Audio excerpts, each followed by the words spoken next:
Alright, here we are going to look at how to balance this chemical equations. Here we have, first of all, we are going to identify the reactants and products, and looking at the reactants and products will be balancing equation. So we're going to draw a line just to separate our reactants from the products. So we know aluminum and iron nitrate is they are the reactants, and here we have iron and aluminum nitrate as the product.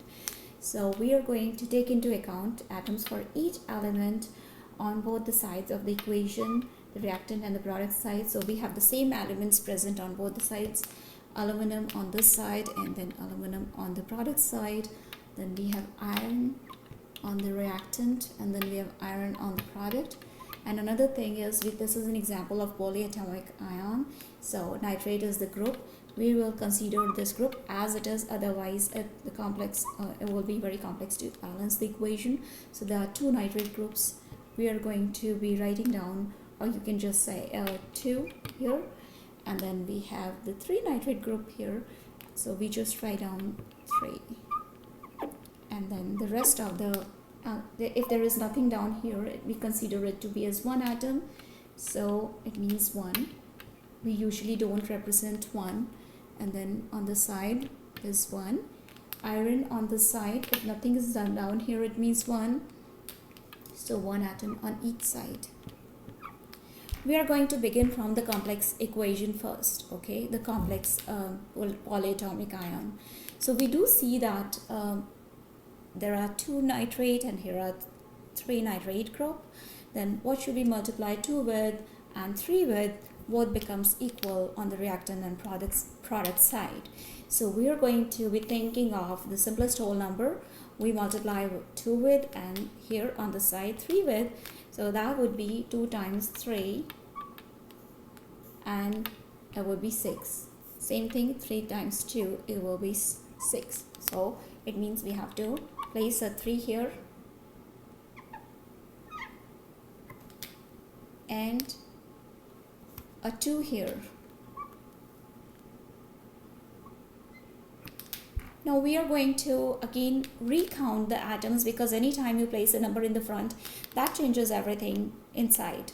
So for example, the iron is going to change. 1 times 3, iron have become 3, and then we have iron 1. Right now it's 1 here, but then we are going to look for nitrate group. It's 3 times 2, so nitrate group have become 6. And here 3 times 2, this has become 6, but it changed the number of aluminum.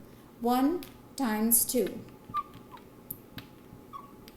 So what do we see here? We see aluminum is 1 and 2 on this side, iron is 3 and 1 on this side, but our complex nitrate group, they have become equal on both the sides, 6 and 6. So what should we do? We can place, since iron is 3 on this side, we can multiply this. So we place a 3 here as a coefficient.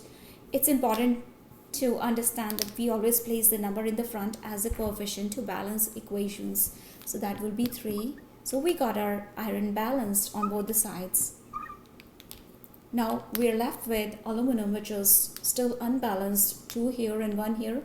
So what should we do? We place a number 2 in the front. So that will be 1 times 2, 2. So let's double check. Aluminum equals on both the sides with 2 and 2 atoms. Iron 3 on the side, 3 on the product side, that balances iron. And then we have nitrate as 6 on the reactant side and 6 on the product side. So that's an example of balanced chemical equation. But remember, whenever there's a plus sign separating, that's not going to affect the, like for a place you have placed 3 here, it will not affect aluminum, or placing a 2 here will not affect iron and this entire thing, because it's been separated by a plus sign and there are 2 different entities. So we have to consider that fact as well while balancing our chemical equations.